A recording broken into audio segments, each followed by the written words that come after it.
ವರ್ಷಗಳಿಂದ ಇಲ್ಲಿ ನಡೆಯುತ್ತಿರುವಂತಹ ಕೊಲೆಗಳು, ಇಲ್ಲಿ ನಡೆಯುತ್ತಿರುವಂತಹ ದೌರ್ಜನ್ಯಗಳು, ಇಲ್ಲಿ ನಡೆದಂತಹ ಕೋಮು ಗಲಭೆಗಳು ಇದೆಲ್ಲವೂ ಕೆಲವು ಷಡ್ಯಂತರದ ಭಾಗವಾಗಿತ್ತು ಎಂಬುದನ್ನು ಇಲ್ಲಿನ ಹಿಂದೂ ಮುಸಲ್ಮಾನರು ಅರಿತುಕೊಂಡಿದ್ದಾರೆ. ಇಲ್ಲಿನ ನೈಜ ಧರ್ಮೀಯರಿಗೆ ಗೊತ್ತಿದೆ ಇದರ ಹಿಂದೆ ದೊಡ್ಡದಾದಂತಹ ಮಾಫಿಯಾಗಳಿವೆ, ದೊಡ್ಡದಾದಂತಹ ಷಡ್ಯಂತರಗಳಿವೆ ಎಂದು ಇಲ್ಲಿನ ಹಿಂದೂ ಮುಸಲ್ಮಾನರಿಗೆ ಗೊತ್ತಿದೆ. ಆದ್ದರಿಂದಲೇ ಇಲ್ಲಿನ ಸುಹಾಸ್ ಶೆಟ್ಟಿ ಕೊಲೆ ನಡೆದಾಗಲು, ಅದೇ ರೀತಿಯಲ್ಲಿ ರೆಹಮಾನ್ನ ಕೊಲೆ ನಡೆದಾಗಲು ಯಾರು ಅದೊಂದು ಧರ್ಮದ, ಒಂದು ಜಾತಿಯ ಅಥವಾ ಕೋಮು ಗಲಭೆಗೆ ಪ್ರಚೋದನೆ ನೀಡುವ ಅಥವಾ ಕೋಮು ಗಲಭೆ ಸೃಷ್ಟಿಸುವಂತಹ ಕೆಲಸ ನೈಜ ಹಿಂದೂಗಳು, ನೈಜ ಮುಸಲ್ಮಾನರು ಇಲ್ಲಿ ಮಾಡಲೇ ಇಲ್ಲ. ಏಕೆಂದರೆ ಕರಾವಳಿಗರು ಹೇಗೆ ಬುದ್ಧಿವಂತರಾಗಿದ್ದಾರೋ, ಹೇಗೆ ವಿದ್ಯಾವಂತರಾಗಿದ್ದಾರೋ, ಅದೇ ರೀತಿ ಅವರ ಬುದ್ಧಿಯನ್ನು ಅವರು ಯಾವುದಾದರೂ ರಾಜಕಾರಣಿಗಳ ಆಲೆಯಲ್ಲಿ ನಾವು ಅಡವಿಡಲ್ಲ ಎಂಬ ತೀರ್ಮಾನದೊಂದಿಗೆ ಅವರು ತುಂಬಾ ಸಹಿಷ್ಣುಗಳಾಗಿ, ವಿವೇಕ ಚಿತ್ತವಾಗಿ ಅವರು ವರ್ತಿಸಿದರು. ಸರ್ಕಾರದೊಂದಿಗೆ, ಇಲ್ಲಿನ ಪೊಲೀಸ್ ಇಲಾಖೆಯೊಂದಿಗೆ ಅವರು ಎಲ್ಲ ರೀತಿಯಲ್ಲೂ ಸೌಹಾರ್ದತೆಯ, ಸಹಿಷ್ಣುತೆಯ ಉದಾತ್ತವಾದ ಸಂದೇಶವನ್ನು ಹೇಳಿದರು. ಪ್ರೀತಿಯ ಸಹೋದರರೇ, SYS ಈ ಒಂದು ಕಾರ್ಯಕ್ರಮವನ್ನು ನಿನ್ನೆ ಕುಂದಾಪುರದಲ್ಲಿ ಪ್ರಾರಂಭಿಸಿತು. ಕುಂದಾಪುರದಿಂದ ಈ ಮಂಗಳೂರಿಗೆ ಬರುವಾಗ, ಈ ಮಂಗಳೂರು ಕರಾವಳಿಯ ವಾಣಿಜ್ಯ ನಗರಿ, ಕರಾವಳಿಯ ವಾಣಿಜ್ಯ ನಗರಿಯಾದಂತಹ ಈ ಮಂಗಳೂರಿನ ಹೃದಯ ಭಾಗದಲ್ಲಿ ನಾವು ಸೇರುವಾಗ ಇಲ್ಲಿ ಪದ್ಮರಾಜ್ ಅವರಿದ್ದಾರೆ, ಸ್ವಾಮೀಜಿಯವರಿದ್ದಾರೆ, ಐವನ್ ಡಿಸೋಜರ್ ಅವರಿದ್ದಾರೆ. ಎಲ್ಲ ಹಿಂದೂ, ಮುಸ್ಲಿಂ, ಕ್ರೈಸ್ತರು ಅವರೊಂದು ರಾಜಕೀಯ ಪಕ್ಷದ ನಾಯಕರಾಗಿ ಇಲ್ಲಿ ಬಂದಿಲ್ಲ. ಅವರು ಬಂದಿರುವುದು ಇಲ್ಲಿನ SYSನ ಸೌಹಾರ್ದ ನಡಿಗೆಯಲ್ಲಿ, ಸೌಹಾರ್ದ ಸಂಚಾರದಲ್ಲಿ ನನ್ನದೊಂದು ಪಾಲಿರಬೇಕು. ಏಕೆಂದರೆ ಇಲ್ಲಿ ಮನುಷ್ಯತ್ವದ ವಿರುದ್ಧ ಮಾಡುವಂತಹ ಕೆಲಸಗಳು ಅದಿಲ್ಲಿ ಪರಾಭವಗೊಳ್ಳಬೇಕು, ಅದನ್ನು ಸೋಲಿಸಬೇಕು. ಆ ಸೋಲಿಸೋಕೆ ನಾವೆಲ್ಲರೂ ಒಟ್ಟಾಗಿದ್ದೇವೆ, ಇಡೀ ಕರಾವಳಿಗರು ಒಟ್ಟಾಗಬೇಕು. ಇಲ್ಲಿ ಹಲವಾರು ಮಾಫಿಯಾಗಳು ನಡೀತಾ ಇದೆ. ಯಾವುದಾದರೂ ಕೊಲೆಯ, ನಾನಿಲ್ಲಿನ SP ಯೊಂದಿಗೆ, ಇಲ್ಲಿನ DC-ಗಳೊಂದಿಗೆ ಈ SYSನ ಸೌಹಾರ್ದ ಸಭೆಯಲ್ಲಿ ಒಂದೆರಡು ಟಿಪ್ಸ್ಗಳನ್ನು ಕೊಡ್ತಾ ಇದ್ದೇನೆ. ಪ್ರೀತಿಯನ್ನ ಪೊಲೀಸ್ ಇಲಾಖೆಯವರು ಒಳ್ಳೆಯ ಕೆಲಸಗಳು ನಡೀತಾ ಇದೆ, ಸಾರ್ವಜನಿಕರಿಂದ ಒಳ್ಳೆ ಅಭಿಪ್ರಾಯಗಳು ಬರುತ್ತಾ ಇದೆ. ಇಲ್ಲಿನ ಪೊಲೀಸ್ ಅಧಿಕಾರಿಗಳು, ಅದೇ ರೀತಿ ಇಲ್ಲಿನ ಜಿಲ್ಲಾಧಿಕಾರಿಗಳು ಕೆಲವು ಕೆಲಸಗಳನ್ನು ಇಲ್ಲಿ ಮಾಡಬೇಕಾಗಿದೆ. ಈ ಕೊಲೆಗಳ ಹಿಂದಿರುವಂತಹ ಶಕ್ತಿಗಳನ್ನು, ಅದನ್ನು ಈ ನಮ್ಮ ಮುಖ್ಯವಾಹಿನಿಗೆ ತರುವಂತಹ ಕೆಲಸಗಳು ಮಾಡಬೇಕು.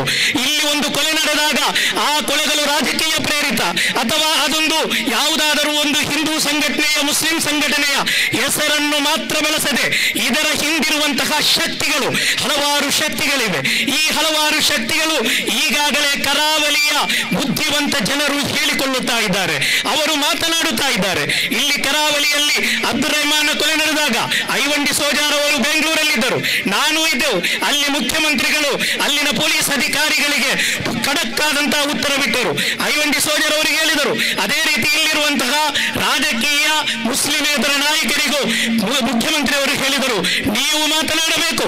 ಇಲ್ಲಿನ ಮುಸ್ಲಿಂ ಸಮುದಾಯಕ್ಕೆ ಇಲ್ಲಿ ಹೊಡೆತ ಬೀಳುವಾಗ, ಇಲ್ಲಿನ ಮುಸ್ಲಿಂ ಸಮುದಾಯದ ಒಬ್ಬ ಅಮಾಯಕರನ್ನು ಕೊಲೆ ನಡೆಯುವಾಗ ನೀವು ಶಬ್ದವೆತ್ತುವಂತಹ ಕೆಲಸ ಮಾಡಬೇಕೆಂದು ಈ ರಾಜ್ಯದ ಮುಖ್ಯಮಂತ್ರಿಯಾದಂತಹ ಸಿದ್ದರಾಮಯ್ಯ ಅವರು ಹೇಳಿದರು. ಆ ರೀತಿಯಲ್ಲಿ ಹಲವರು ಶಬ್ದವೆತ್ತಿದರು. ಆ ಶಬ್ದವನ್ನಡಗಿಸುವಂತಹ ಕೆಲಸಗಳು ಯಾವ ರಾಜಕಾರಣಿ ಮಾಡಿದರೂ ಇನ್ಶಾ ಅಲ್ಲಾ ಅವರನ್ನು ಈ ಸಂಘ ಶಕ್ತಿ ಬಿಡುವುದಿಲ್ಲ ಎಂಬುದನ್ನು ಈ ಸಂದರ್ಭದಲ್ಲಿ ಹೇಳಲಿಕ್ಕೆ ಇಚ್ಛಿಸ್ತಾ ಇದ್ದೇನೆ. ನೀವು ರಾಜಕೀಯ ಮಾಡಿ, ಯಾವುದೇ ರಾಜಕೀಯ ಮಾಡಿದರು, ಎಷ್ಟು ದೊಡ್ಡ ಪ್ರಭಾವಿಗಳಾದರೂ ನಾವೆಲ್ಲ ರೀತಿ ನಿಮ್ಮೊಟ್ಟಿಗಿದ್ದೇವೆ. ನೀವಿಲ್ಲಿನ ಶಾಂತಿ ಕದಡುವಂತಹ, ಇಲ್ಲಿನ ಸಾಮರಸ್ಯ ಕದಡುವಂತಹ ಕೆಲಸಕ್ಕೆ ನೀವು ಕೈ ಹಾಕಬಾರದು. ಇಲ್ಲಿ ರಾಜಕಾರಣಿಗಳಿದ್ದಾರೆ, ನೀವು ರಾಜಕೀಯ ಮಾಡಬೇಕು. ನಮ್ಮ ಸಮುದಾಯದವರು ಮೇಲೆ ಬರಬೇಕು, ಮುಸ್ಲಿಂ ಸಮುದಾಯದ ರಾಜಕೀಯ ನಾಯಕರು ಮೇಲೆ ಬರಬೇಕೆಂದು ಶಬ್ದವೆತ್ತಿದಂತಹ ಒಂದು ಸಂಘಟನೆಯಾಗಿದೆ ಕರ್ನಾಟಕ ರಾಜ್ಯ SSF ಮತ್ತು SYS ಮುಸ್ಲಿಂ ಜಮಾತ್. ಈ ಮುಸ್ಲಿಂ ಜಮಾತ್, ಈ SSF, ಈ SYS ಈ ರೀತಿ ಬಂದಿರುವುದು ಇಲ್ಲಿನ ಸಮುದಾಯದ ಧ್ವನಿಯಾಗಿ, ಸಮುದಾಯದ ಶಬ್ದವಾಗಿ, ಇಲ್ಲಿ ಮುಸಲ್ಮಾನರ ಒಂದು ಶಬ್ದವಾಗಿ ನಮ್ಮ ಸಂಘ ಕುಟುಂಬ ಕೆಲಸ ಮಾಡುತ್ತಾ ಇದೆ. ಅದು ರೆಹಮಾನ್ ಕೊಲೆಯಾದರು, ಹಿಂದೂ ಧರ್ಮೀಯನು ಕೊಲೆಯಾದರು, ಇಲ್ಲಿ ಕೊಲೆ ನಡೆಯಬಾರದು. ಅದಾಗಿದೆ ಸುಲ್ತಾನ್ ಉಲಮಾರ ಆದೇಶ, ಅದಾಗಿದೆ ಝೈನುಲ್ ಉಲಮಾ ಮಾನಿ ಉಸ್ತಾದರ ಆದೇಶ.